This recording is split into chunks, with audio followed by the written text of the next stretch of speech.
All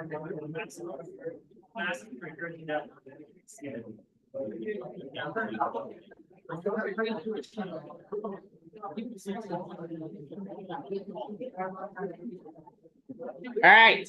Hello. There's a quiz. Look at that.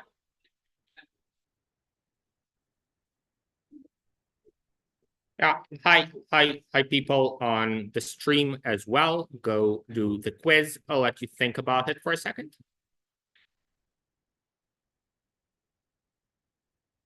I'll pull it up as well.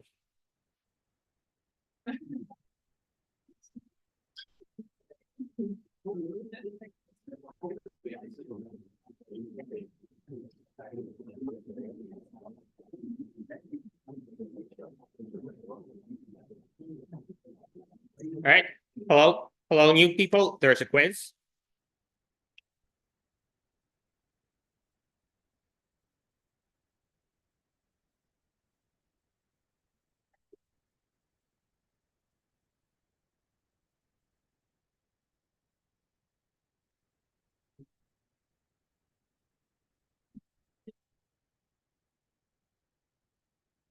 All right. What's the right answer here? Anyone? Yes. Yeah, it would be something like technically it's an error, but yeah, like conceptually it's an infinite loop, which is why I said like error/infinite loop. Why is that? Because you can't push on a rope, right? So what's going on here? How many people have what? Like, did Benz do it in lecture? Or is it on YouTube? They can't push on a rope thing. Oh, okay. Well, yeah. So some people remember. I'll tell them. Okay. So what's going on here? So first of all, let me try to run this.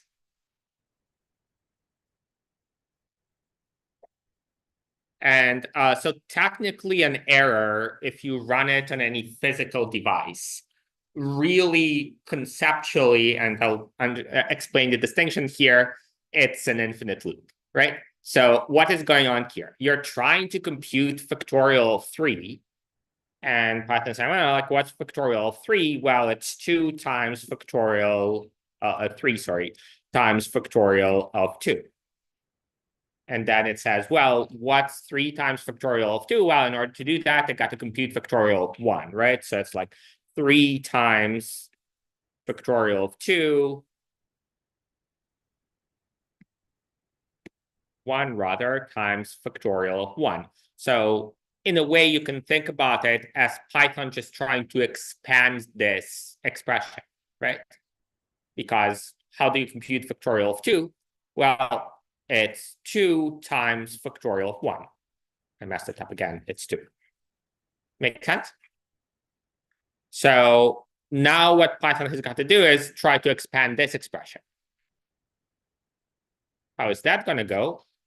Well, this is now 1 times factorial of 0.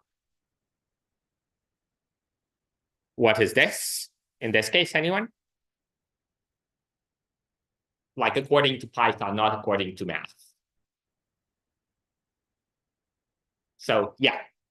0 times factorial -1. Yeah, 0 times factorial -1, exactly. Right? Because there's no base case here. There's no stopping of saying, oh, if n is equal to 0, then I know the answer. It's just going, well, what's factorial of 0? Like Python doesn't know. It's like just 0 times factorial of -1.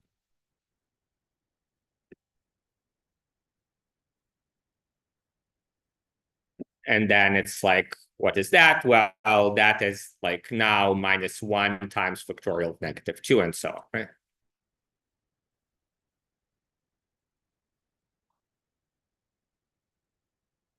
Right?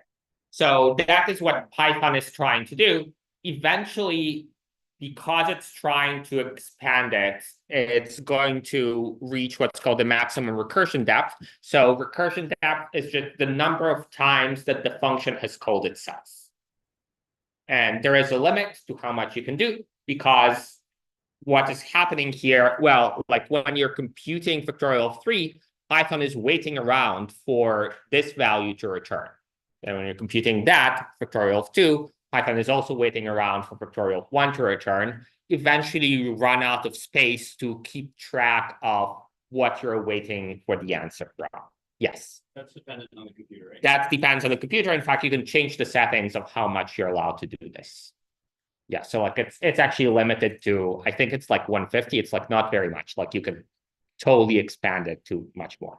But yeah, it depends on the software, right? But conceptually, if you imagine that my laptop was actually infinite, this is kind of like an infinite loop. It's just that in this case, Python stops the infinite loop when it gets unreasonable. So like in the quiz, I just put it as like error, which is technically what would happen in any physical device / infinite loop, which is what it is, in concept. Make sense? So, okay. I want to move on. So some logistics first. There are some exciting things going on. So I believe I now have your somewhat undivided attention for the rest of the semester, I think, right? There's nothing major, I believe, I think. There's a quiz, do the quiz. Okay. Is there anything major? Yeah. As I said, nothing major.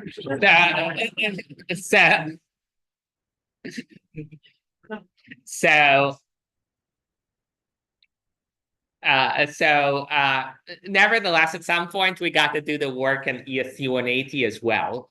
So office hours on Zoom on the weekend, so that I don't get too depressed with the office hours. I'm going to Chestnut. Oh, I didn't say the day. It's Sunday, 3 p.m. to 5 p.m.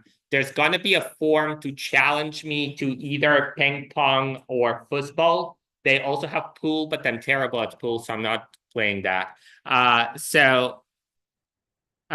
going to donate, like you come for free and you don't have to be a Chestnut. I'll get you a pass to get into the Chestnut residence. I will pay 40 cents if I lose per point for games that I lose in either ping pong or football to the Toronto Humane Society. Okay.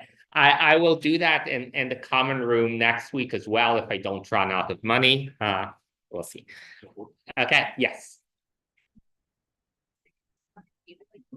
In ping pong, sure, yeah. Isn't that like harder? Yeah. We can do 1 versus 2, no problem. Okay. All right. Anyway, there's gonna be a form to sign up. Again, like this is just because I know a person who organizes those kinds of things at Chestnut, but I will also do it in the common room for the people who want to come to the common room instead, just sometime next week when I get the chance. Okay. Apart from that, so labs end this week. So say bye to your TAs. Almost everyone is coming back. Like 1 person has a job, so they're not, but most of them are coming back. So, but you should have a good relationship with them. They are, after all, grading your exam. So be nice to them. I want to again show you that on the course website, Yusef for some reason hasn't sent me his photo yet, but I will get, or I'll just like, do a paparazzi thing on him and like take a picture. But yeah, like you can look at kind of the names of the TAs if you know the face but don't know the name. Just click on this. They're all here. All right. So it's a good idea to just like say hi, say bye. Always nice. Okay. So that's that. There is an extra help form. We got some responses to that. So we got 11 so far. Some of the questions I will just do in the review session next week. So that's going to happen on Wednesday. There will be in kind of the usual lecture time. Actually, well, not the usual. It's called Makeup Monday. So it's going to be 5 p.m. in the pharmacy building on Wednesday. Some questions, like if it's like a concrete question that people brought up there, I'll just answer it, but some things people pointed out. I need to review this in a more fundamental way. That's really what this should go, where kind of the extra help form is appropriate. We looked at the responses already. We'll look at them tomorrow, Friday, and then we'll get in touch with everyone who requested help, and we'll try to get you either kind of group sessions or one-on-one sessions. Okay, so that's the logistics. The exam, time to start thinking about it. So all the exams are on the course website. There will be an announcement about which questions are relevant. So it kind of depends a little bit on how far we get, but the answer is like all of them, most of them, almost. So the key is problem solving always. I think you see it throughout the curriculum here, but I think especially in this course and especially in Math 185, actually, which you'll see next semester, it's not about facts. Like knowing facts, knowing how this particular Python function works is just not getting you very far. Look at the questions on the midterm, on the exam. It's not what the course is about, right? The course is about understanding how, you know, the particular problems that are in the labs, in the lectures are solved, plus practice on similar problems, like, for example, past exam problems, like, for example, redoing lab examples. Okay, so the only thing you can pretty much. Anyways, so recursion. So we had factorial last time, and we kind of reviewed it just now.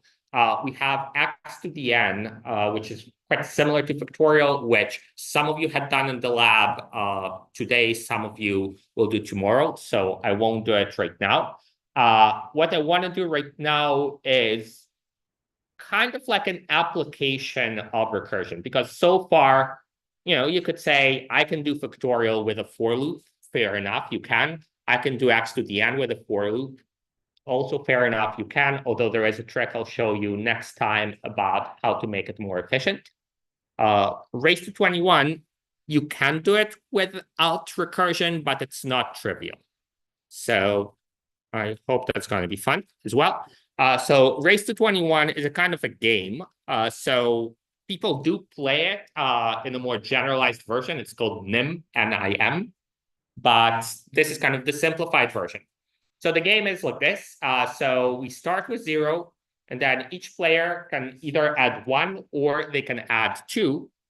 And you advance like this, right? So like if player 1 says +1, the sum is 1. If the other player says +2, the sum is 3, and so on. And then the first person who gets to 21 wins. I think you know where this is going. I need 2 volunteers, please. Green shirt. Oh, you're both. Yeah, so like green jacket. Yeah, you got. Yeah, sorry. Pink. Yes. Okay. Sorry. Yeah. Everyone can, like, you know, you can also challenge me to a game of Race to 21 after that. Okay. Cool.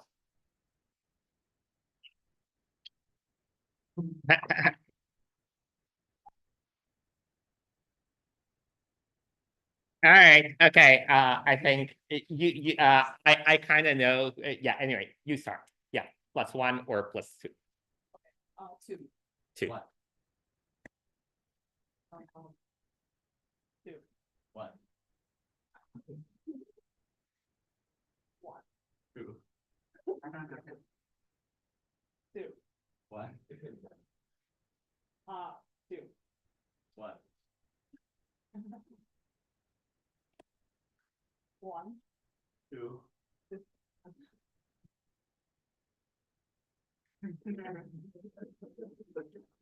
1.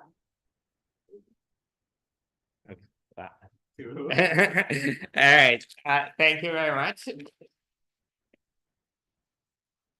Okay, they are the same, but I'll give you 2. All right, thank you. Thank you very much, both.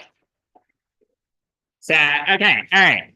So, what I want to know now is, so I'll call the function isWin. And basically what I want to know is if what?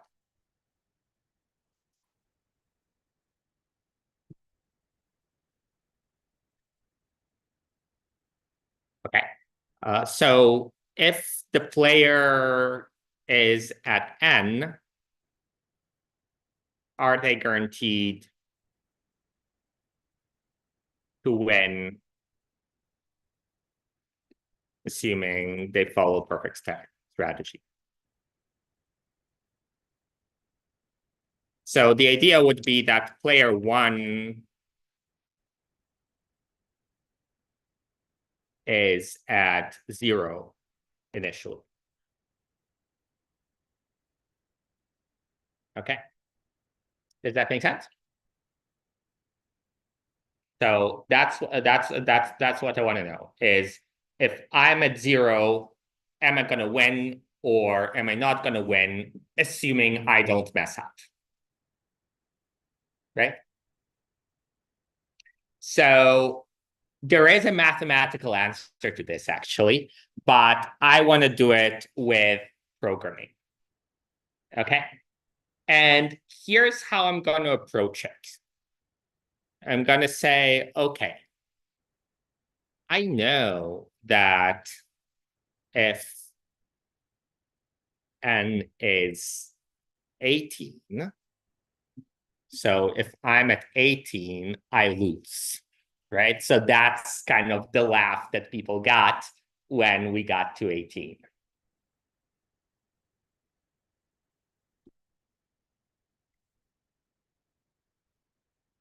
And similarly, if N is 19, player one wins.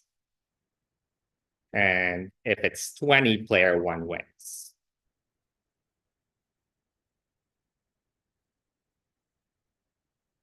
And if it's 21, then player one loses. Because presumably player two has gotten to 21, so they won. Okay, so that's enough for kind of base cases. We can think of those as base cases, right? So now what I want to know is, let's say we're at 0. Am I winning or am I losing? The answer is, I don't know. But if I'm at something like 15, then I know, right? Because if I'm at 15, I can say, well, what can I do? I can do either 16 or I can do 17. And whether I do 16 or 17, my opponent is going to go to 18. And then I lose.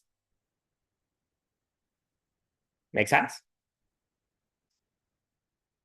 So I want to write that in Python. So here's what I'm going to do. So the moves that are available to me, if I'm at N, are 1 and 2. And what I want to know is, can I make my opponent not win with either one of the moves? So I'm going to say, I'm going to try both moves.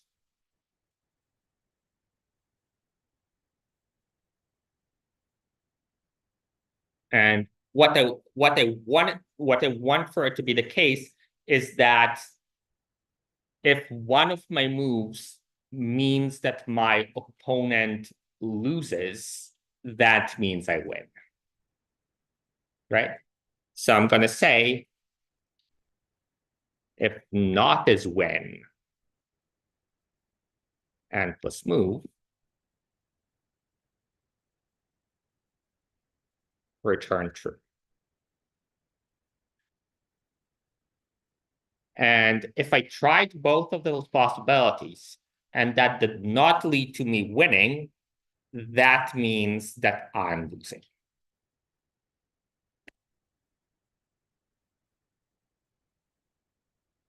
Okay? So the way to think about this is not easy. The way to think about this is just logically. What does it mean that what does it mean for me to be winning? it means that there is a move such that if I make that move, my opponent definitely loses. Right? How do I know whether my opponent loses if I make the move? Well, I just make this kind of leap of faith. I say, well, assuming that is-win is a function that works, I'll just call it and I'll ask, is n plus move a losing position? Right? Does that make sense? So the recipe here is, we haven't written the base cases yet, right? But write out base cases. This is the strategy.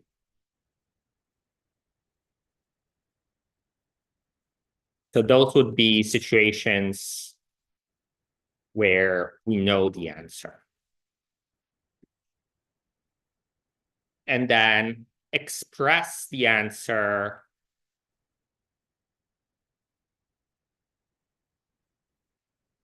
to what the output of f is in terms of poles to f itself. So usually base cases are kind of easy. You just think, well, what are situations where the answer is obvious? In this case, we kind of just thought it out. And then this might or might not be easy, right? So in the case of factorial, it was just in the definition. Here, we needed to really think about it, right? So we need to think about, okay, like, what does it mean that I'm winning? It means that there is a move such that my opponent loses, right? So, okay.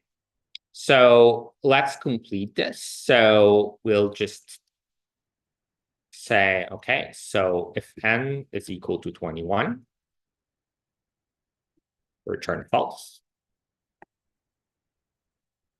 And n is equal to 20, return true. And if n is equal to 19, return true. You need to think about how many are enough. And well, we can also express this in terms of moves, but that's a little bit difficult. So this turns out to be enough to not push in the rope, right? Because if you are at 19, you just try, like you return right away. If you're at 20, then you return right away. But if you're at 18, then n plus move is going to be either 19 or 20. So that's going to get caught by those base cases. In principle, if you had a move like this, then those base cases would not be enough. Does anyone see why? So if it were the case that +5 was also a possibility, why is it the case that those base cases are not enough? Yeah. There are like other numbers you can start from to reach 21. I mean, that is also true, but the big problem, so other possibilities actually. So why need more base cases here? Why is that? Anyone? Yeah.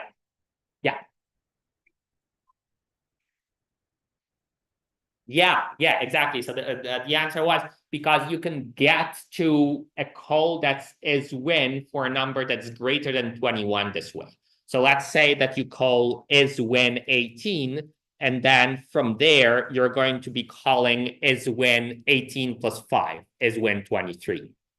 And that means that you have infinite recursion. Does that make sense to everyone? Yeah.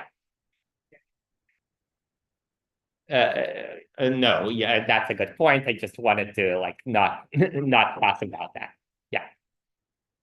Okay. So this is really important because if you don't get that, then there is something missing. So does it make sense that if a move of 5 is possible, then you need more base cases? Yeah. Does it not make sense to anyone?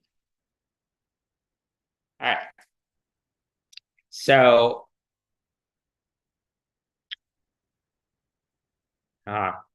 sorry, like okay, I think this should be fine. Let me check what Discord is saying. Just 1 second.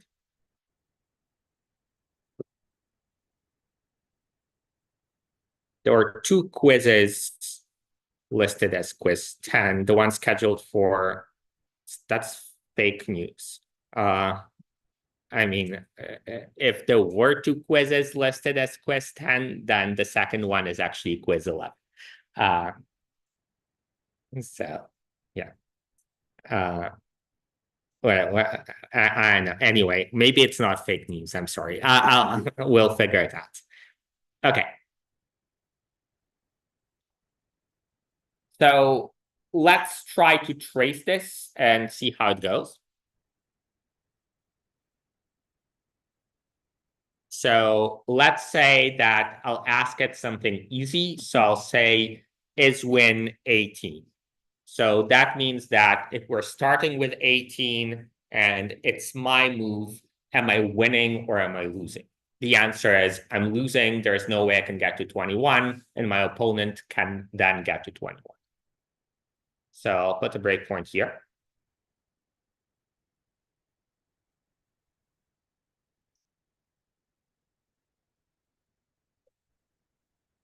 So it's none of the base cases. So we're going to try both moves. So we're going to try move 1 and move 2. And I think you see where this is going, right? So we're going to try is win 19, but that's not going to work out. And we're going to try is win 20, and that's also not going to work out. Right? So is win 18 plus 1 is going to return false. True, sorry. So that means that we're not returning true. And is win 20 also returns true. So that means we are not returning true. We are out of possible moves. So that returns false. Make sense? So what about is win 17? So first of all, what's the answer? Is win 17. Can you win if you are at 17? Who says yes?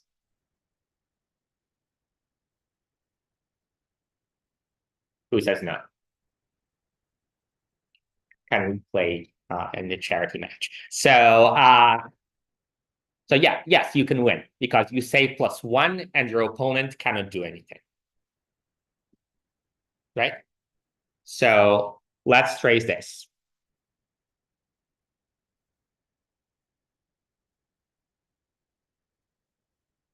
So none of the base cases.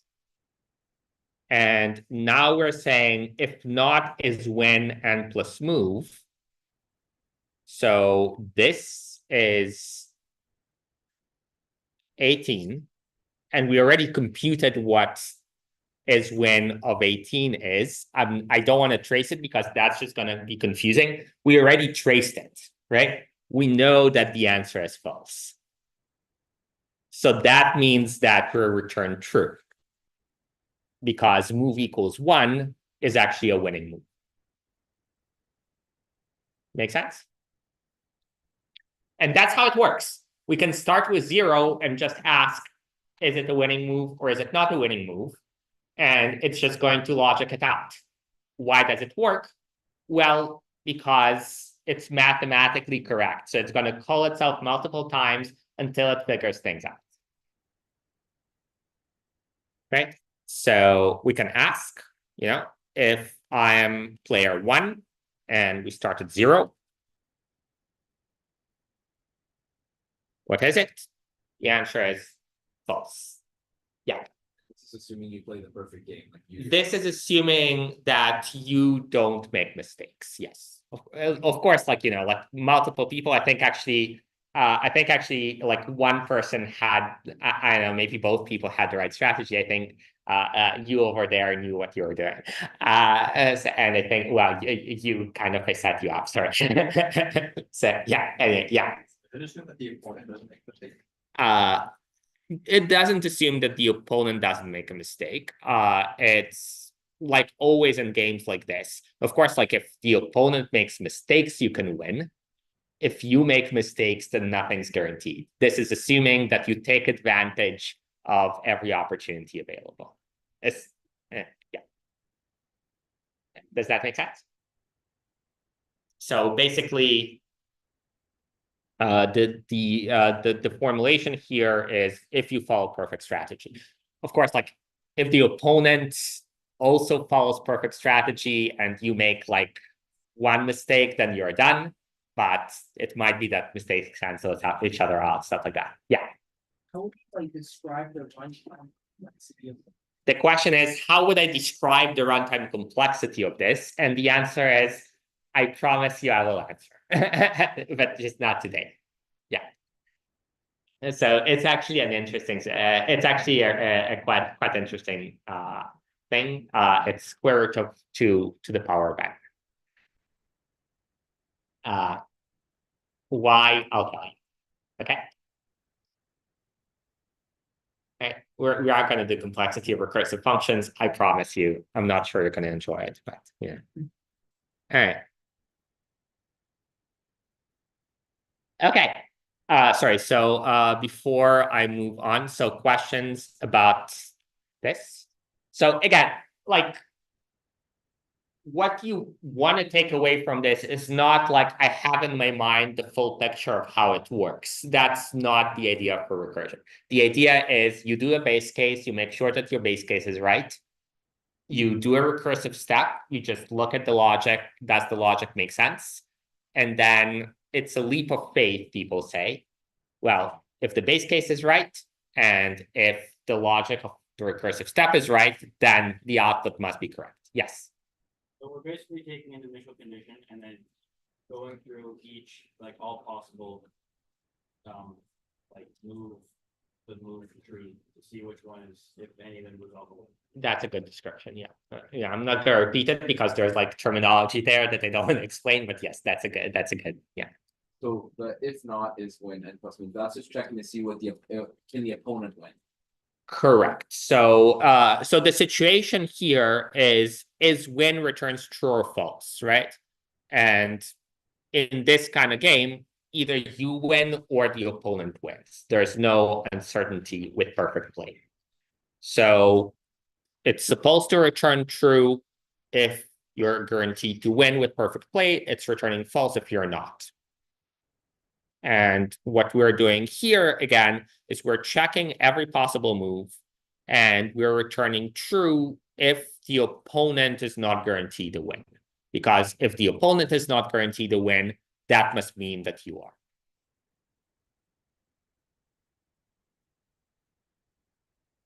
Yeah. Question? Just saying, huh? Yeah. Okay. All right. The questions. Okay. All right. So we are on to the next examples. So those are operations on lists without loops.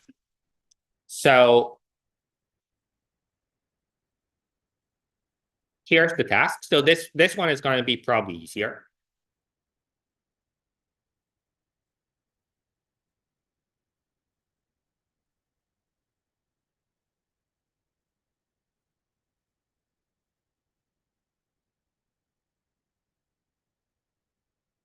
Okay, so on the exam, I will be like more specific so that you don't come up with like tricks to get around the fact that this needs to be recursive. Sometimes I would just say it needs to be recursive. So want to print the list. So, okay, let's think about it in terms of the recipe. So the recipe is, again, base case and recursive step. Okay, so what's the base case? If I want to print a list, what's a really easy case? in terms of what the list might be. Like something easy that doesn't need loops. Yeah. One element is good. 0 is even better. So empty list.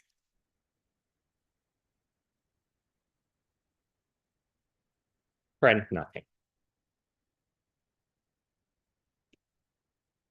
The recursive step. So this is expressing the solutions is the solution in terms of the simple problem. So the analogy, let me go back to factorial for a second. So with the correct factorial, of course.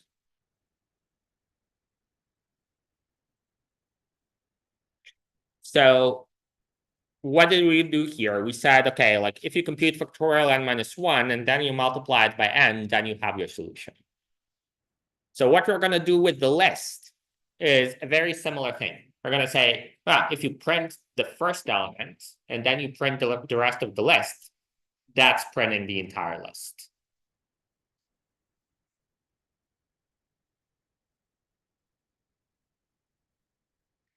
So print L at 0, and then print the rest of the list. So the list starting from index 1 and up to the end.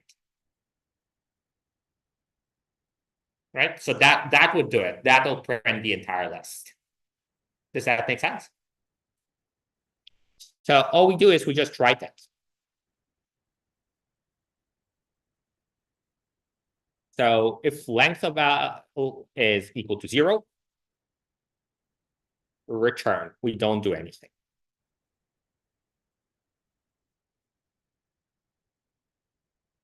Otherwise, so when you could just say pass, it doesn't matter what you say. Otherwise, we print L at 0, and we print the rest of the list.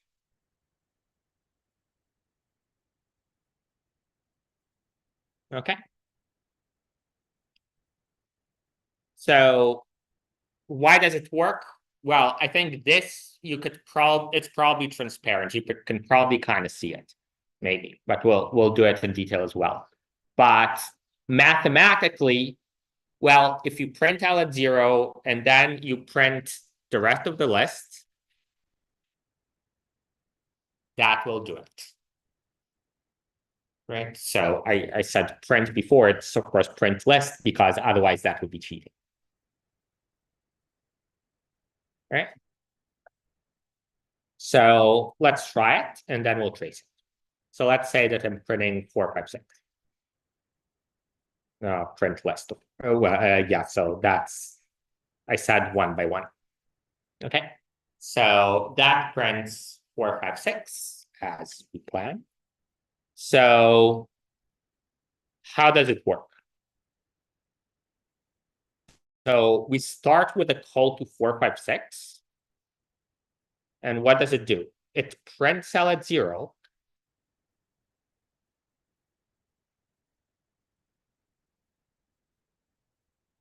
And it also calls print list with the rest of the list with 5, 6. What does this do?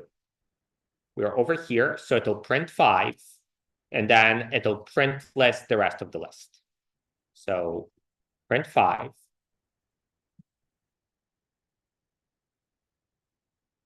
And we're calling it with the rest. What does this do? Print 6.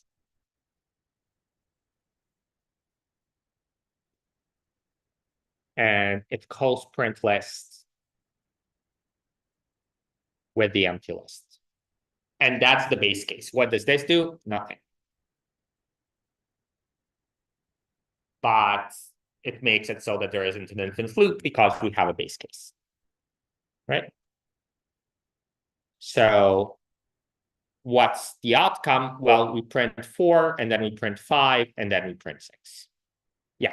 If there was no base case, what would the code be trying to do in this case? Yeah, so the question is, if there hadn't been a base case, what would happen? Well, why don't you tell me? Hint line 14.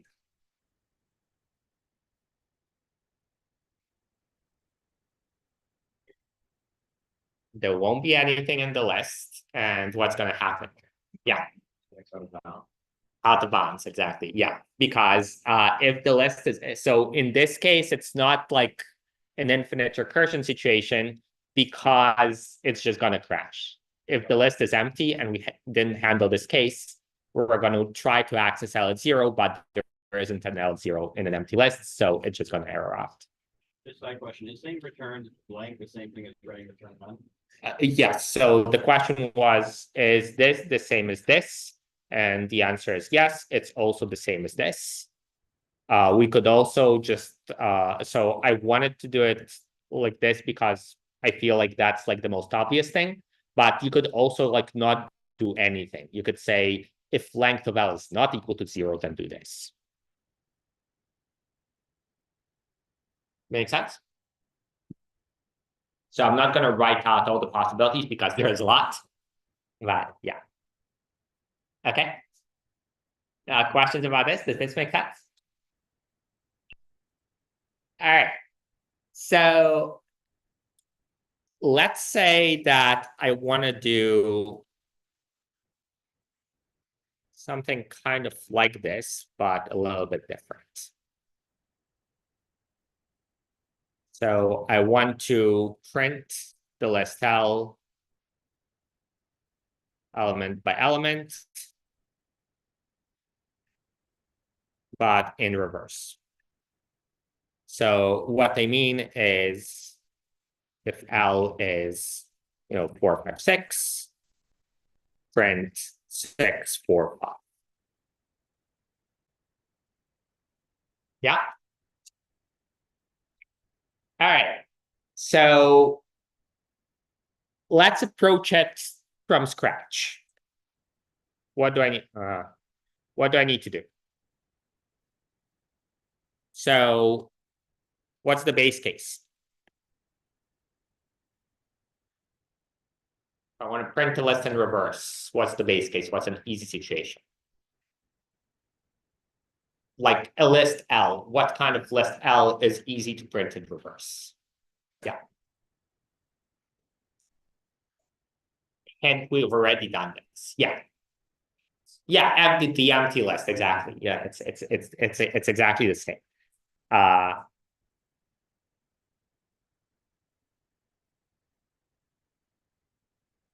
So it's exactly this base case again. Okay, I feel like more people should have known this. Does this make sense now?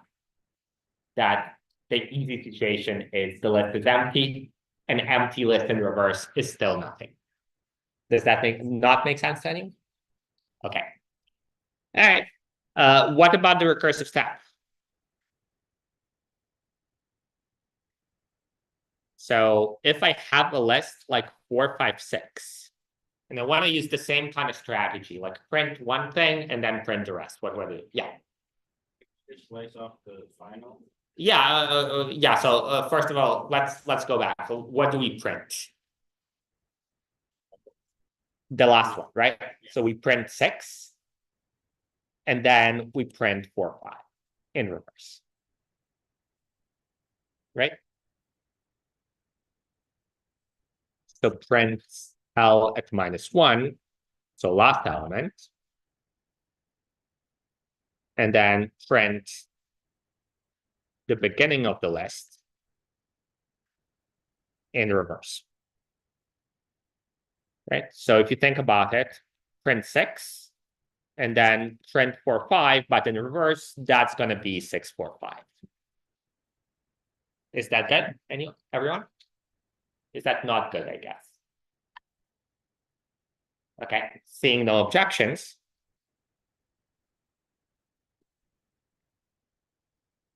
I'm going to say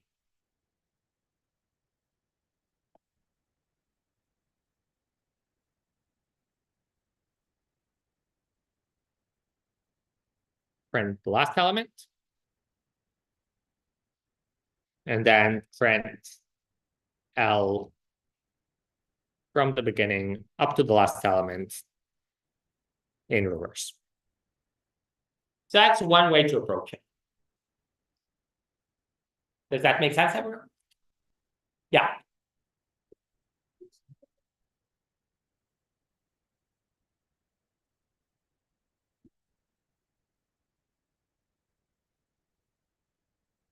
Okay, so the question is about kind of first element.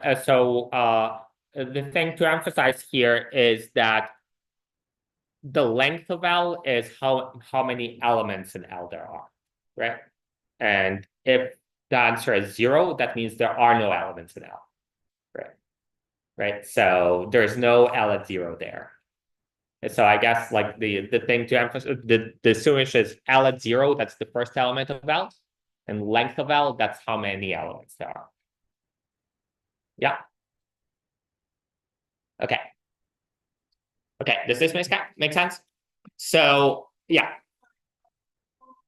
Like print the second two in reverse. So what we're saying is in order to print this in reverse, what we'll do is we'll print the last element because that's what goes first. And then we'll print 5 and then 4. So that means we print the beginning of the list. So from the beginning up to but not including the last element in reverse. Yeah. All right. So I have 3 more minutes. I'm going to show you something that I think is kind of magical. So here is another way of thinking about the recursive step. So that's the same problem, but an alternative way of thinking about the recursive step. So what's the last thing that you're going to print if you're printing the list in reverse? What's the element index? It's 0, right? So eventually I'll print L at 0. And then before I print L at 0, I want to print the end of L in reverse, right? So again, to print this guy in reverse, what do I want to do? I want to first print the beginning in reverse, and then 6. So that's mathematically just another way of thinking about it. Does that make sense? Sorry, so first the end of L in reverse, so first 5, 6 in reverse, and then the first element. Now that should make sense, right? Okay, I see people nod. Okay, that's good. All right, so let's write this. So I'm going to call it print list reverse 2. So the base case is the same, but instead of this, I'm going to say print list reverse. This is called the tail of the list sometimes, and then print L at 0. Right? So mathematically, that should make sense. To print the list in reverse, print the end of the list in reverse, and then the very last thing you do is print L at 0. Right? So the thing to notice here, I'll copy and paste this to the top, is that this is just print list, but with lines 15 and 16 swapped.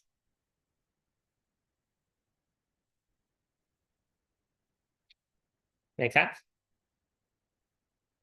Why does it work? Well, mathematically it works.